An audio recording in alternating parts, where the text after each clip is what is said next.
The Money Moon, a Romance, by Jeffery Farnol. Chapter 10. How Bellew and Adam entered into a solemn league and covenant.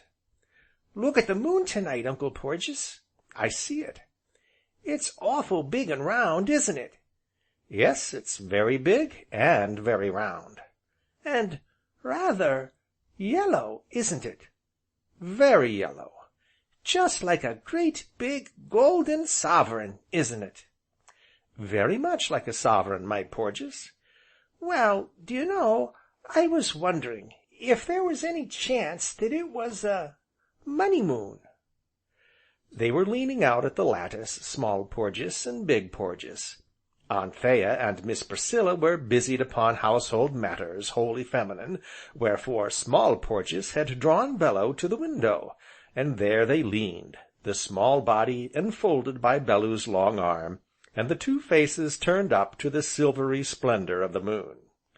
But now, Anthea came up behind them, and, not noticing the position of Bellew's arm as she leaned on the other side of Small Porges, it befell that her hand touched, and, for a moment, rested upon Bellew's hand, hidden as it was in the shadow.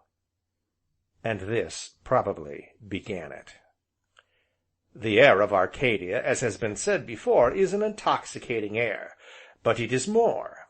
It is an air charged with a subtle magic whereby the commonest objects, losing their prosaic, matter-of-fact shapes, become transfigured into things of wonder and delight, little things that pass as mere ordinary commonplaces, things insignificant, and wholly beneath notice in the everyday world, become fraught with such infinite meaning, and may hold such sublime, such undreamed of possibilities, here in Arcadia. Thus, when it is recorded that Anthea's hand accidentally touched and rested upon Bellew's, the significance of it will become at once apparent. "And pray," said Anthea, laying that same hand in the most natural manner in the world, upon the Small Porges's curls, "pray, what might you two be discussing so very solemnly?" "The moon," answered Small Porges. "I was wondering if it was a money moon, and Uncle Porges hasn't said if it is yet." "Why no, old chap," answered Bellew, "I'm afraid not." "And pray," said Anthea again, "what might a money moon be?" "Well," explained Small Porges, "when the moon's just so, then you go out and find a fortune, you know. But the moon's got to be a money moon, and you've got to know, you know, else you'll find nothing, of course." "Ah, Georgy dear!" sighed Anthea, stooping her dark head down to his golden curls, "don't you know that fortunes are very hard to get, and that they have to be worked for, and that no one ever found one without a great deal of labor, and sorrow?" "'Course, everyone can't find fortunes, Auntie Anthea, I know that, but we shall. My Uncle Porges knows all about it, you see, and I know that we shall. I'm sure as sure we shall find one some day, 'cause, you see, I put it in my prayers now, at the end, you know, I say, 'And please help me and my Uncle Porges to find a fortune when the money moon comes, a big one, world without end, Amen.' So you see, it's all right, and we're just waiting till the money moon comes, aren't we, Uncle Porges?" "Yes, old chap, yes," nodded Bellew, "until the money moon comes." And so there fell a silence between them, yet a silence that held a wondrous charm of its own. A silence that lasted so long that the coppery curls drooped lower, and lower upon Bellew's arm, until Anthea, sighing, rose, and in a very tender voice, bade Small Porges say good night, the which he did, forthwith, slumberous of voice, and sleepy eyed, and so, with his hand in Anthea's, went drowsily up to bed. Wherefore, seeing that Miss Priscilla had bustled away into the kitchen, Bellew sauntered out into the rose garden to look upon the beauty of the night. The warm air was fragrant with dewy scents, and the moon, already high above the tree tops, poured down their gentle radiance upon the quaint, old garden with its winding walks, and clipped yew hedges, while upon the quiet, from the dim shadow of the distant woods, stole the soft, sweet song of a nightingale. Bellew walked a path bordered with flowers, and checkered with silver patches of moonlight, drinking in the thousand beauties about him, staring up at the glory of the moon, the indigo of the sky, and listening to the voice of the lonely singer in the wood. And yet it was of none of these he was thinking as he paused under the shadow of King Arthur, nor of Small Porges, nor of any one or anything in this world, but only of the sudden, light touch of a warm, soft hand upon his. "Be that you, sir?" Bellew started, and now he found that he had been sitting, all this while, with an empty pipe between his teeth, yet content therewith, wherefore he shook his head, and wondered. "Be that you, Mr. Bellew, sir?" "Yes, Adam, it is I." "Ah! and how might you be feeling now, arter your exercise with the pitchfork, sir?" "Very fit, I thank you, Adam. Sit down and smoke, and let us converse together." "Why, thankee, sir," answered Adam, producing the small black clay pipe from his waistcoat pocket, and accepting Bellew's proffered pouch. "I've been up to the house a visitin' Prudence the cook, and a rare cook she be too, Mr. Bellew, sir." "And a rare buxom girl into the bargain, Adam." "Oh, ah! Well, she's well enough, sir. I won't go for to deny as she's a fine, upstanding, well-shaped, tall, and proper figure of a woman as ever was, sir, though the Kentish lasses be a tidy lot, Mr. Bellew, sir. But Lord, when you come to think of her gift of Yorkshire puddin', likewise jam rollers and seed cakes, which, though mentioned last, ain't by no manner of means least, when you come to think of her brew o' ale, and cider, and ginger wine, why then, I'm took, sir, I'm took altogether, and the old Adam inside o' me works hisself into such a state that if another chap, specially that there Job Jagway, gets looking her way, and too often, why it's got to get took out o' him, or took out o' me in good hard knocks, Mr. Bellew, sir." "And when are you going to get married, Adam?" "Well, sir, we was thinking that if Miss Anthea has a good season, this year, we'd get it over and done with some time in October, sir, but it's all accordin'." "Accordin' to what?" "To the 'ops, sir, the HOPS, 'ops, sir.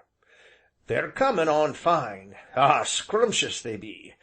If they don't take the blight, sir, they'll be the finest 'ops this side o' Maidstone. But then, if they do take the blight, why then, my 'opes is blighted, likewise, sir. BLITED, blighted, Mr. Bellew, sir." Which said, Adam laughed once, nodded his head several times, and relapsed into puffing silence. "Mr. Cassilis was over to day, Adam," said Bellew, after a while pursuing a train of thought. "Ah, sir, I seen him, he also seen me.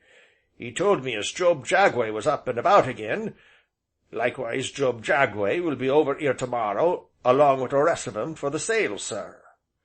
"Ah, yes, the sale," said Bellew, thoughtfully. "To think o' that there Job Jagway a comin' over here to buy Miss Anthea's furniture, do set the old Adam a workin' inside o' me to that amazin' extent as I can't sit still, Mr. Bellew, sir. And if that there Job crosses my path to-morrow, well, let him. Look out, that's all." Saying which, Adam doubled up a huge, knotted fist, and shook it at an imaginary Job. "Adam," said Bellew in the same thoughtful tone, "I wonder if you would do something for me?" "Anything you ax me, sir, so long as you don't want me to—" "I want you to buy some of that furniture for me." "What?" exclaimed Adam, and vented his great laugh again. "Well, if that ain't a good 'un, sir, and it's just what I'm a-going to do. You see, I ain't what you might call a rich cove, nor yet a millionaire, but I've got a bit put by, and I drawed out £10 yesterday. Thinks I, 'ere's to save Miss Anthea's old sideboard, or the mirror as she's so fond of, or if not, Why then, a cheer or so. They ain't a-goin' to get it all, not while I've got a pound or two, I says to myself." "Adam," said Bellew, turning suddenly, "that sentiment does you credit, that sentiment makes me proud to have knocked you into a ditch. Shake hands, Adam." And there, beneath the great apple tree, while the moon looked on, they very solemnly shook hands. "And now, Adam," pursued Bellew, "I want you to put back your £10, keep it for prudence, because I happen to have rather more than we shall want. See here." And with the words, Bellew took out a leathern wallet, and from this wallet, money and bank notes.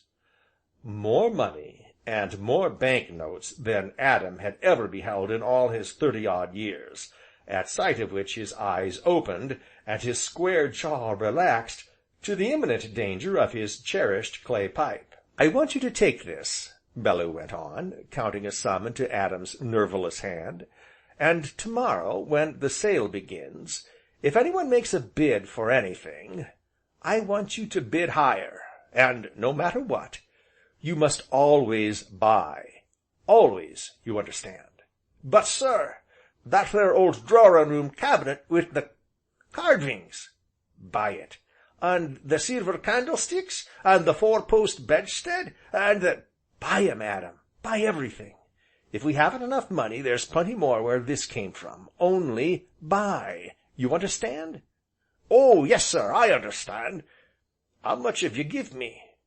"Why, here's 45, 50, 60. Lord!" "Put it away, Adam, forget all about it till tomorrow, and not a word, mind." £100! gasped Adam. "Lord! Oh, I won't speak of it, trust me, Mr. Bellew, sir, but to think of me a-walking about with £100 in my pocket, Lord! I won't say nothin', but to think of old Adam with £100 in his pocket, ecod, it do seem that comical." Saying which, Adam buttoned the money into a capacious pocket, slapped it, nodded, and rose.